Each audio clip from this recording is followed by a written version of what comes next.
महापालिकेच्या निवडणुकीसाठी महायुतीत घटक पक्ष असलेला राष्ट्रवादी काँग्रेस पक्ष महायुतीतून बाहेर झालाय। त्यानंतर आता शिवसेना शिंदे गट यांनी देखील नाराजी व्यक्त करत महायुतीतून बाहेर पडत स्वबळावर लढण्याची तयारी सुरू केली असल्याचं सांगण्यात आलंय। कोल्हापूर येथे झालेल्या बैठकीत भाजपकडून केवळ 2 ते 3 जागा देण्याची तयारी दर्शवल्यानंतर संतप्त शिवसेनेच्या पदाधिकाऱ्यांनी बैठक सोडली। त्यानंतर स्वबळावर नारा दिलाय। महापालिकेच्या निवडणुकीसाठी भाजप, शिवसेना शिंदे गट आणि राष्ट्रवादी काँग्रेस अजितदादा गट यांनी एकत्रित येऊन महायुती करावी अशा सूचना राज्य पातळीवरून तिन्ही पक्षांच्या नेत्यांनी दिल्या होत्या। त्यानुसार महायुतीतील घटक पक्ष असलेला राष्ट्रवादी काँग्रेस आणि शिवसेना पक्षाने भाजप बरोबर पहिल्या टप्प्यात बैठका सुरू केल्या होत्या, पण भाजपने राष्ट्रवादी काँग्रेसला सन्मानजनक जागांचा प्रस्ताव न दिल्याने राष्ट्रवादी काँग्रेसने भाजप बरोबर महायुती न करता स्वबळाची तयारी सुरू केली। त्यानंतर भाजपच्या नेत्यांनी शिवसेनेबरोबर गेल्या आठवड्यापासून चर्चा सुरू केल्या। आज कोल्हापूर येथे भेटीसाठी पालकमंत्री चंद्रकांत पाटील यांचा शिवसेनेला निरोप आला होता। त्यानंतर आमदार सुहास बाबर, जिल्हाप्रमुख संजय विभुते, बजरंग पाटील यांनी कोल्हापूरमध्ये पालकमंत्री चंद्रकांत दादा पाटील यांच्याशी चर्चा केली। भाजपने शिवसेनेला केवळ 2 ते 3 जागा देण्याची तयारी दर्शवली, त्यामुळे पदाधिकारी नाराज झाले, त्यांनी बैठक सोडली।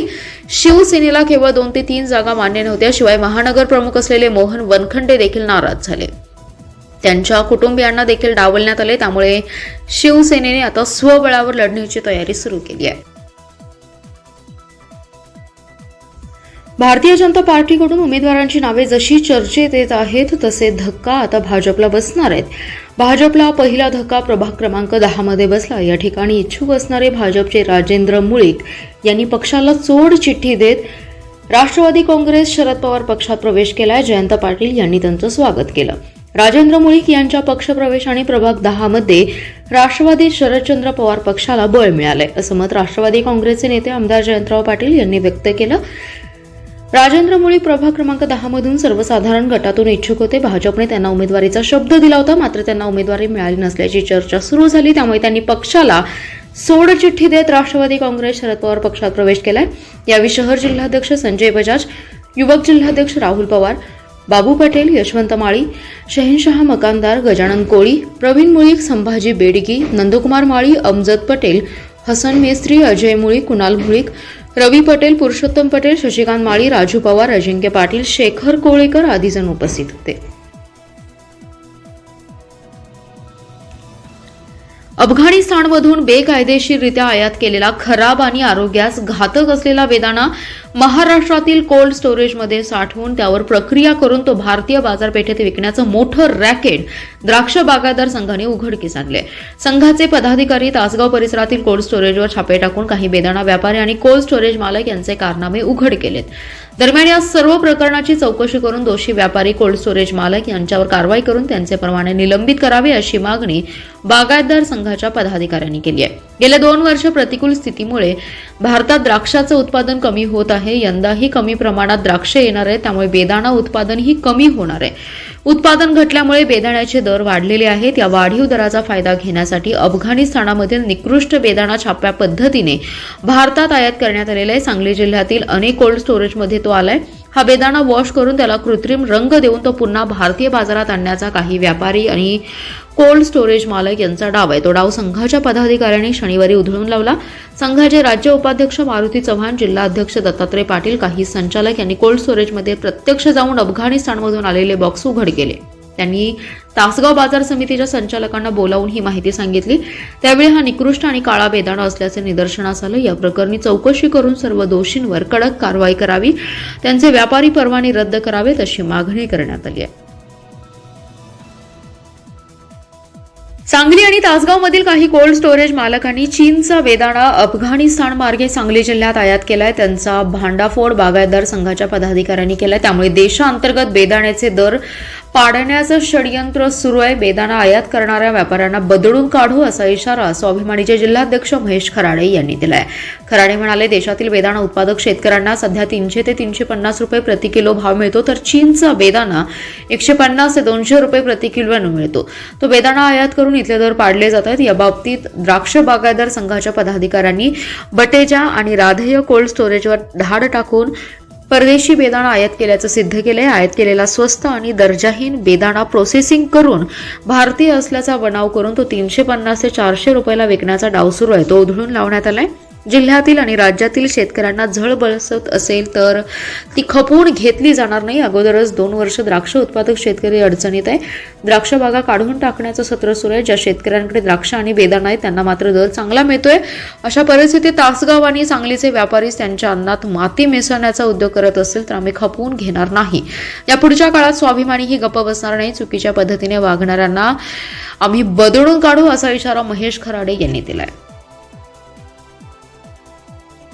पहाटेची प्रसन्न वेळ. 4 वाजल्यापासून मैदानावर धावपटू दाखल होत होते. जोश आणि होश घेऊन बोचऱ्या थंडीची तमा न बाळगता वॉर्मअप सुरू होते. झुंबाच्या तालावर कवायती सुरू झाल्या. झुंजू मुंजू होण्यापूर्वी स्पर्धेला प्रारंभ झाला आणि थंडी विरत गेली. प्रचंड उत्साहात धावण्याचा थरार सुरू झालाय. तब्बल 3000 सांगलीकरांनी सहभाग नोंदवत स्पर्धा पूर्ण केली. नियोजित अंतर धावताना जल्लोष केलाय. निमित्त होतं सांगली मॅरेथॉनचं. राधेय सेवा फाउंडेशन, विजेता ग्रुप, सेवा सदन हॉस्पिटल तर्फे या मॅरेथॉनचं आयोजन करण्यात आलं होतं. येथील कांतीलाल पुरुषोत्तम दास शहा प्रशालेच्या क्रीडांगणावरून या स्पर्धेला सुरुवात झाली. विजयसिंह राजे पटवर्धन यांच्या उपस्थितीत स्पर्धेला प्रारंभ झालाय. जिल्हाधिकारी अशोक काकडे, आयुक्त सत्यम गांधी, पोलीस अधीक्षक संदीप घुगे, मुख्य कार्यकारी अधिकारी विशाल नरवाडे, कोल्हापूरचे जिल्हाधिकारी अमोल एडगे, पोलीस अधीक्षक योगेश कुमार गुप्ता, डेक्कन एज्युकेशन सोसायटीचे डॉक्टर विश्राम लोमटे, चितळे उद्योग समूहाचे संचालक गिरीश चितळे आणि डॉक्टर रविकांत पाटील, डॉक्टर पृथ्वीराज पाटील यांची उपस्थिती होती. यंदा 4थं वर्ष होतं. सांगलीसह शेजारील जिल्ह्यातील धावपटू सहभागी झाले. शर्यत मार्गावर एनर्जी ड्रिंक, पाणी, औषधांची सोय करण्यात आली होती. विजेत्यांना 1.5 लाखांची पारितोषिके देण्यात आली.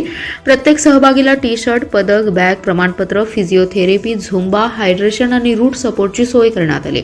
आरोग्याची काळजी घेणे आणि फिट जीवनशैलीचा संदेश या उद्देशाने दरवर्षी या स्पर्धा घेण्यात आल्या आहेत. कवटेमंकाळ तालुक्यातील घाटनांद्रे गावाजवळ विजापूर ते गुहागर या राष्ट्रीय महामार्गावर कर्नाटक बस आणि ट्रकचा भीषण अपघात झालाय. भरधाव बसने ट्रकला धडक देऊन डाव्या बाजूला असलेल्या मोरी पुलावरून खाली उतरत विजेच्या खांबाला धडक दिली. या अपघातात 20 ते 25 प्रवासी जखमी झालेत. कर्नाटक राज्याची बस यादगीरवरून विजापूर, जत, विटा, कराड मार्गे साताऱ्याकडे जात होती. दुपारच्या सुमारास घाटनांद्रे गावच्या हद्दीत बस आल्यानंतर उजव्या बाजूवरून भिवघाटवरून घाटनांद्रेच्या दिशेने जात डांबराचा ट्रक निघाला होता. या ट्रकची आणि बसची धडक झाल्याने एसटी बस रस्त्याकडेला असलेल्या मोरी पुलावरून खाली कोसळून विजेच्या खांबाला धडकली. या अपघातात बसमधील एसटी चालक गंभीर जखमी झाला असून बसमधील प्रवाशांना वेगवेगळ्या रुग्णालयात उपचारासाठी दाखल करण्यात आले. संगीता उत्तम पवार, कावेरी अनंत वाघमारे, रमजान वालेकार, अलया बागवान, साबीर बागवान, दुर्गाप्रसाद प्रधान, देवकी कोळी, शंकर दोडमनी, महेश माळे, मल्लाप्पा कोळी, रंजना आकाश कांबळे, तेजस्वी ओंकार कांबळे, निर्मला मुकेश कांबळे, जहांगीर सिकंदर मकानदार अशी जखमींची नावे आहेत. अपघाताची माहिती समजताच विटा पोलीस ठाण्याचे पथक तात्काळ घटनास्थळी दाखल झाले. पोलिसांनी घटनास्थळी पोहोचून अपघातग्रस्तांना मदत करून उपचारासाठी रुग्णालयात पाठवलं. भाजपच्या माजी महापौर आणि प्रभाग क्रमांक 17 मधील इच्छुक उमेदवार गीता सुतार आणि सुयोग सुतार यांनी महापालिकेच्या निवडणुकीतून माघार घेतली आहे. पक्षाने दिलेल्या उमेदवारांना निवडून आणण्यासाठी प्रयत्न करणार असल्याचं त्यांनी सांगितलं. माजी महापौर गीता सुतार आणि सुयोग सुतार यांनी याबाबत प्रसिद्धी पत्रक दिलेलं आहे. 2018 मध्ये महापालिकेत भाजपची सत्ता आल्यानंतर गीता सुतार यांना 1.25 वर्षासाठी भाजपने महापौर पद दिलं होतं. त्यांनी या काळात कोट्यावधी रुपयांची विकास कामे केली. मिरज, कुपवाड आणि सांगली शहरात याबाबत विकास कामे केली होती. शासनाच्या विविध योजना देखील मार्गी लावल्या होत्या. महापालिकेच्या या वर्षीच्या निवडणुकीसाठी प्रभाग क्रमांक 17च्या ओबीसी गटातून माजी महापौर गीता सुतार इच्छुक होत्या, तर सर्वसाधारण गटातून सुयोग सुतार यांनी निवडणूक लढवावी असा आग्रह आमदार सुधीर गाडगीळ यांनी केला होता. परंतु काही अपरिहार्य कारणांमुळे निवडणूक लढवणार नसल्याचं पत्र सुयोग सुतार यांनी प्रसिद्ध केलेलं आहे. तर माजी महापौर गीता सुतार यांनी महापौर पद भूषवलंय, त्यामुळे त्या देखील आता महापालिकेच्या निवडणुका लढवण्यास इच्छुक नाहीत. प्रभाग क्रमांक 17 मध्ये भारतीय जनता पार्टी ज्यांना उमेदवारी देईल त्यांना निवडून आणण्यासाठी आम्ही सर्वतोपरी प्रयत्न करणार असल्याचे गीता सुतार आणि सुयोग सुतार यांनी पत्रकात म्हटलं आहे.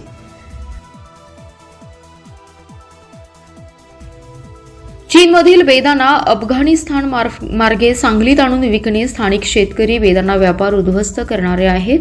या अशा प्रकाराला आमचा कधीही थारा नसेल. जो कोणी हा प्रकार केल्याचं समोर आलं आहे त्यांना बेदाणा असोसिएशनमधून काढून टाकणार असून त्यांचा परवाना रद्द करण्याची विनंती बाजार समितीला करणार आहे, अशी माहिती बेदाणा व्यापारी असोसिएशनच्या पदाधिकाऱ्यांनी दिली आहे.